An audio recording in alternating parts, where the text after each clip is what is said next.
Antes de mergulhar nessa história incrível, considere se inscrever no canal e ativar o sininho. Aqui, cada história tem algo a dizer, e você não vai querer perder nenhuma. Maia Bemba trabalhou durante 15 anos como garçonete no prestigiado restaurante O Cisne Branco, localizado em um bairro chique de uma grande cidade europeia. O restaurante era um templo de luxo, com paredes adornadas com pinturas modernas e lustres de cristal suspensos no teto como estrelas congeladas no tempo. As toalhas de mesa de linho branco estavam impecavelmente passadas, os copos de cristal brilhavam à luz suave dos castiçais e os talheres de prata brilhavam ao brilho das velas. Maia conhecia cada centímetro da sala, cada passo que precisava dar para não esbarrar em um cliente muito absorto na conversa ou em um garçom muito ansioso. Ela se movia pela sala como uma sombra discreta, seus gestos medidos e seus passos silenciosos, quase furtivos. Invisível e eficaz.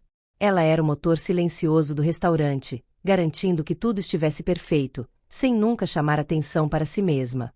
Mas, apesar de seu domínio das regras tácitas do lugar, ela permaneceu uma estranha naquele universo onde luxo e arrogância se misturavam com uma facilidade desconcertante.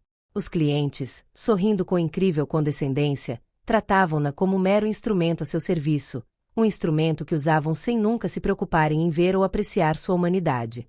Maia, uma mulher negra na casa dos 40, mãe solteira, sempre usava seu uniforme com dignidade silenciosa. Ela alisava o cabelo todas as manhãs, mas sem nunca adaptá-lo às exigências de um mundo que buscava ajustá-lo. Ela se vestia de forma simples, suas roupas eram impecáveis, mas modestas. Ela nunca falava mais do que o necessário, e ainda assim, em seus silêncios, havia uma força discreta, um mundo inteiro que ela escolheu esconder dos outros. Ela estava lá para o seu trabalho, mas acima de tudo, ela estava lá para Aida. Aida era a luz da sua vida, a única razão pela qual ela suportava as humilhações diárias daquele restaurante. O olhar gelado de Sr. Leclerc, a diretora, era para ela uma realidade que ela não ousava desafiar. Ele sabia exatamente como puxar o tapete debaixo dos pés das outras pessoas, e seu alvo favorito era Maia. Desde o momento em que chegou, o Sr. Leclerc, com seu cabelo grisalho penteado para trás e olhar penetrante, nunca perdeu a oportunidade de ressaltar que não havia espaço para pessoas como ela em seu estabelecimento. Um dia, durante o culto, enquanto Maia passava entre as mesas com uma bandeja de champanhe, ele a chamou em um tom ácido, com uma voz carregada de ironia mordaz. Que sorte você saber segurar uma bandeja, Maia. Carreiras são raras para seu perfil. Seguiu-se uma risadinha abafada, acompanhada pelo riso abafado de alguns clientes que já tinham feito do momento uma pequena distração. Maia, no entanto, não reagiu. Ela não tinha o direito de reagir. Seu coração afundou, mas ela não piscou. Ela nunca se permitiu ficar com raiva. Cada humilhação se tornava um motivo para perseverar, um peso a ser adicionado à pilha de sacrifícios que ela estava fazendo por Aida. Leclerc, por sua vez, só via a aparência, aquela que lhe permitia manter seu status, seu poder, sua posição dominante. Ele considerava Maia como uma serva elementar, indispensável em seu papel, mas sem nenhuma dignidade. Para ele, a própria ideia de que Maia pode ter um mundo interior, um universo, uma vida além deste restaurante, parecia absurdo para ele. Ele não tinha olhos para isso. Aida, por sua vez, vivia em um mundo paralelo. Aos 17 anos, ela não era como as outras garotas da sua idade. Ela não tinha distrações, nem saídas com amigos, nem redes sociais. Sua vida foi resumida como sua música. Desde os 8 anos de idade, ela tocava violino, uma paixão que crescia dentro dela como um fogo sagrado. Era dele refúgio, filha tomada. Nos ecos das cordas, ela se sentia livre, além do alcance da injustiça do mundo. Cada nota era uma parte de sua alma, uma parte do que ela não conseguia dizer em voz alta, uma resposta silenciosa à violência invisível que sua mãe sofria todos os dias. Maia, embora exausta, fez de tudo para nutrir esse talento. Ela economizou cada centavo de suas gorjetas, muitas vezes sacrificando suas necessidades para dar à filha aulas de violino, instrumentos, partituras e workshops. Às vezes, depois de um longo dia de trabalho no White Swan, ela lavava as escadas do hotel onde morava. Ganha alguns centavos extras para pagar as mensalidades da escola de música. Para Maia, cada nota tocada por Aida era um sonho que ela nunca conseguiria realizar-se, mas que daria toda a sua vida para ver sua filha florescer. Mas Aida não era cega. Ela via os traços de humilhação deixados no rosto de sua mãe todas as noites, os silêncios pesados, as vezes em que Maia chegava tarde em casa e apenas sorria, mas um sorriso que Aida conhecia muito bem. Aquele sorriso era de resignação. Ela sabia que Maia carregava um fardo invisível. Certa noite, após um longo dia de serviço, Maia chegou em casa, com os olhos cansados e os braços cheios de xícaras e copos para lavar. Aida, sentada perto da mãe, olhou para ela sem dizer uma palavra, mas seus olhos falavam. Ela fez uma promessa silenciosa, uma promessa de que um dia ela voltaria para sua mãe. Dignidade e admiração que este último nunca havia recebido. O 25 de junho. O restaurante estava movimentado. O gala anual do Cisne Branco foi o evento do ano, uma reunião das elites locais e internacionais. Políticos, jornalistas, clientes, críticos gastronômicos, todos foram convidados. O menu de exceção estava pronto e tudo parecia perfeito. Mas 2 horas antes do início do evento, o quarteto clássico que deveria tocar a música cancelou sua aparição, uma emergência de última hora. Leclerc entrou em pânico. Ele não podia dar um passo em falso, não em um evento tão prestigioso. Ele estava espumando pela boca e correndo de um lado para o outro da sala. Os músicos eram insubstituíveis, e a ideia de substituir a música clássica por outra coisa o repugnava. Foi então que, da cozinha, Maia ouviu o pânico. Ela sabia o que isso significava. Ela viu clientes em pânico, chefes sussurrando, garçons nervosos. Ela sentiu um turbilhão de frustração se abatendo sobre ela. Ela hesitou. Então, corajosamente, ela se aproximou do diretor. Senhor Leclerc, minha filha toca violino. Talvez ela pudesse. Leclerc a interrompeu com um olhar de desprezo. Sua filha? Uma garçonete e seu pequeno violinista?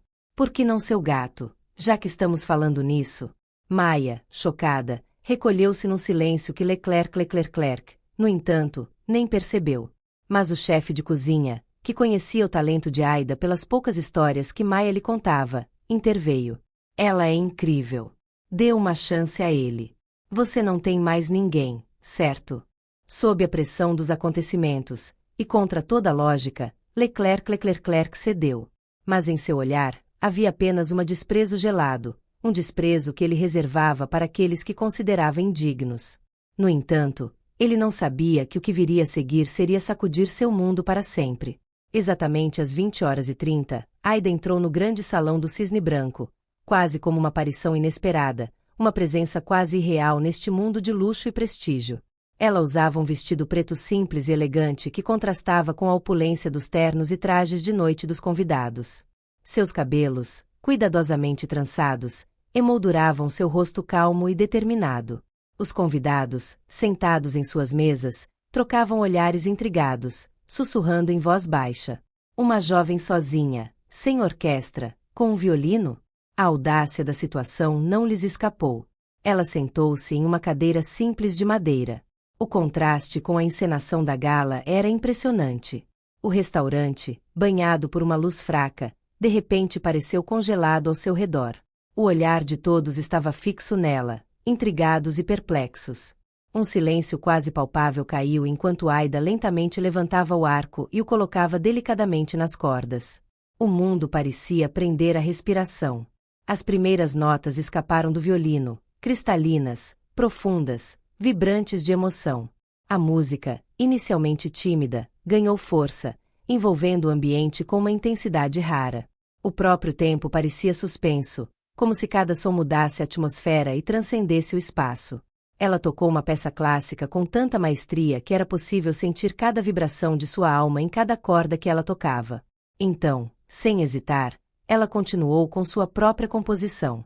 A transição foi fluida, como uma passagem de um mundo para outro, do conhecido para o desconhecido. Sua peça, de uma beleza pungente, contava uma história. Uma história de exílio, luta, sacrifício, humilhação e dignidade. Ela falou de Maia, sua mãe, de sua resiliência silenciosa, de seu trabalho nas sombras, da luz que ela esperava para sua filha. Seus olhares se encontraram brevemente, e a emoção de Maia, apesar da máscara de calma, era palpável. Ela, que havia dado tanto pela filha, que havia se sacrificado tanto na esperança de que esse momento chegasse, sentiu essa música como redenção. Ela sentia cada nota, cada vibração como um grito silencioso que ela carregou por toda a vida. Os convidados ficaram congelados. Alguns choraram silenciosamente, outros permaneceram congelados em completo espanto, como se a música tivesse levantado um véu sobre seus olhos. Pela primeira vez em muito tempo, eles ouviram algo real, algo que veio das profundezas da alma. O mundo desapareceu ao redor deles, e não restou nada além da música, nada além do violino ressoando na imensidão da sala. Quando a última nota morreu, um imenso silêncio caiu sobre a sala. Não havia mais palavras, nem mais gestos, nem mais respiração. O tempo pareceu parar. Então, como uma libertação, uma explosão de aplausos rasgou o ar, um estrondo de bravos, de palmas. Todos os convidados se levantaram ao mesmo tempo, como se estivessem sob a influência de uma força invisível, em sincera gratidão pelo que tinham acabado de vivenciar. Eles aplaudiram Aida não apenas por seu talento, mas também pelo poder do que ela incorporou por meio de sua música. Mas Aida não se deixou levar pela euforia do momento. Ela agarrou o microfone, sua voz calma, firme, carregada de uma nova determinação. Ela se dirigiu à sala, mas primeiro se voltou para Monsieur Leclerc, ainda paralisado à mesa, vermelho de confusão. Obrigada, ela começou, sua voz ecoando no silêncio. O que vocês ouviram esta noite não foi apenas um monte de bilhetes. Foi a história da minha mãe, Maia Bemba, que vocês veem aqui de uniforme. Ela trabalhou aqui, nas sombras, por 15 anos.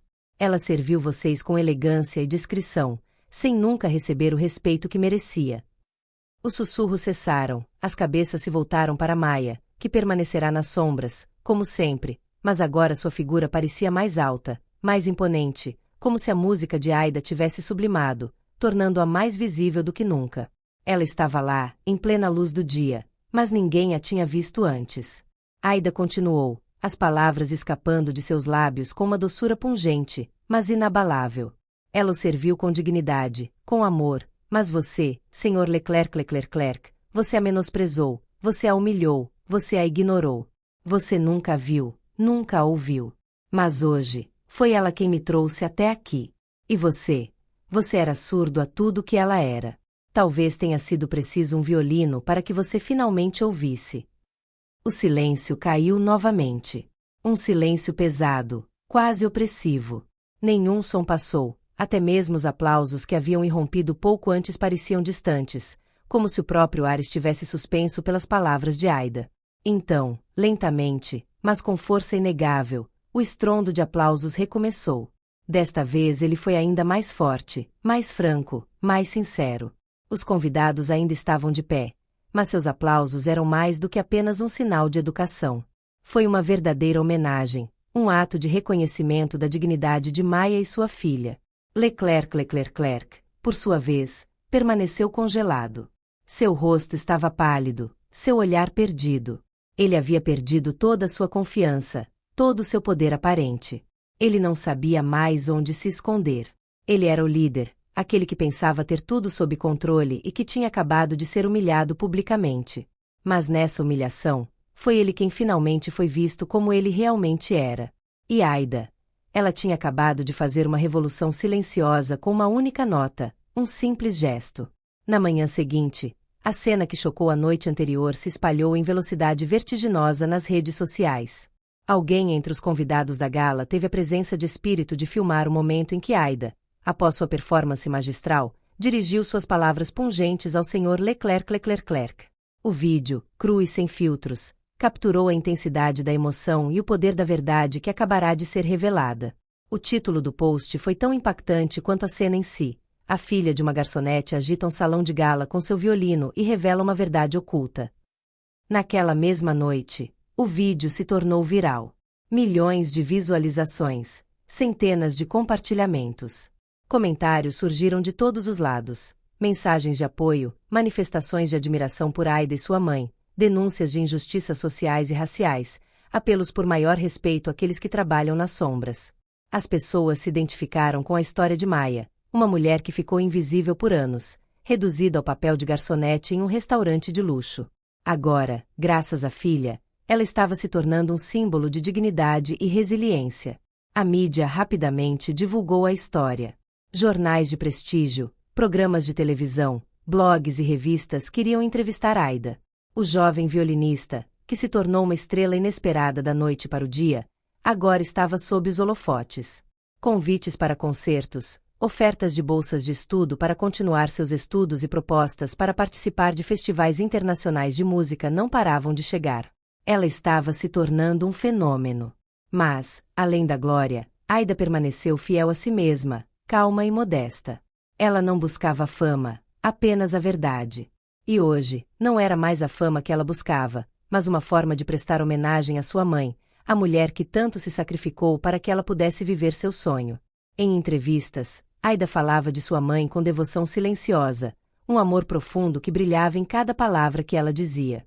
E em todas as ocasiões, ela nunca se esqueceu de prestar-lhe homenagem, de ressaltar que tudo o que ela havia se tornado era graças a ela. Um dia, durante uma entrevista ao vivo, quando perguntada sobre como estava vivenciando essa fama repentina, Aida respondeu de forma simples, mas contundente: "Você me deu tudo. Agora cabe a mim devolver a luz a você." Essas palavras soaram como uma promessa. Uma promessa de nunca esquecer de onde ela veio, de nunca esquecer a imensidão dos sacrifícios que Maia fez por ela, de lhe dar uma chance. E todos, diante dessa declaração, sentiram a intensidade desse compromisso, dessa determinação de homenagear sua mãe com cada apresentação, cada gesto, cada nota tocada. Por sua vez, o Sr. Leclerc, sob pressão da mídia e críticas internas, não teve outra escolha a não ser renunciar.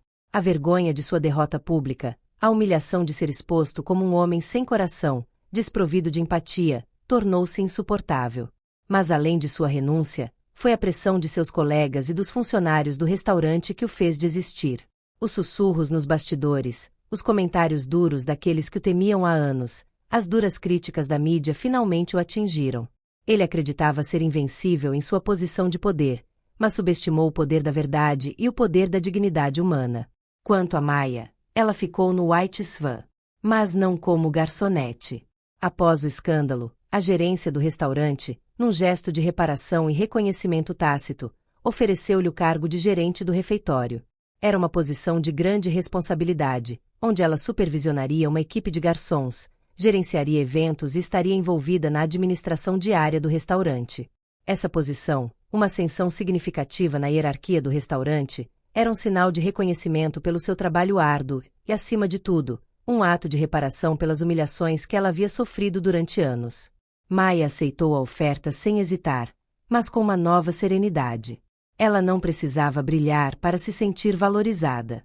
Ela encontrou seu lugar, não pelo reconhecimento dos outros, mas pelo reconhecimento de seu próprio mérito e dignidade. Com a cabeça erguida, ela encarou o futuro com confiança renovada.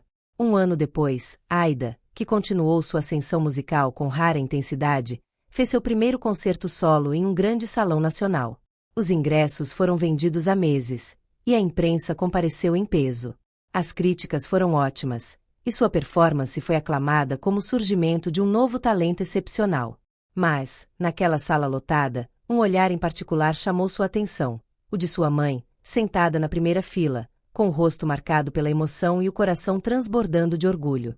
O concerto de Aida foi uma performance magistral. Cada movimento do seu arco parecia contar uma história, cada nota vibrava com a emoção que ela carregava dentro de si. E quando ela olhou para sua mãe no final do show, havia uma conexão silenciosa, mas profunda, entre elas. Aida não apenas honrou sua mãe por meio da atuação, mas também a criou, dando a ela o reconhecimento que ela sempre mereceu. Os holofotes que brilharam sobre Aida não brilharam apenas sobre ela. Elas também revelaram a luz de Maia, a luz de uma mulher que, apesar de anos de invisibilidade e humilhação, conseguiu permanecer de pé, manter sua dignidade e, finalmente, ser vista. Não há nada mais poderoso do que alguém que, depois de ser esmagado, se levanta novamente com graça e força inabaláveis. Naquela noite, naquele grande salão, Aida não tocava apenas para si mesma. Ela tocou para sua mãe, por tudo que ela havia dado, por tudo que elas passaram juntas. E todos na plateia sabiam que estavam testemunhando algo maior do que apenas um show. Eles testemunharam a redenção de Maia Bemba e o nascimento de uma estrela, mas também a luz que somente o amor e a dignidade podem verdadeiramente revelar.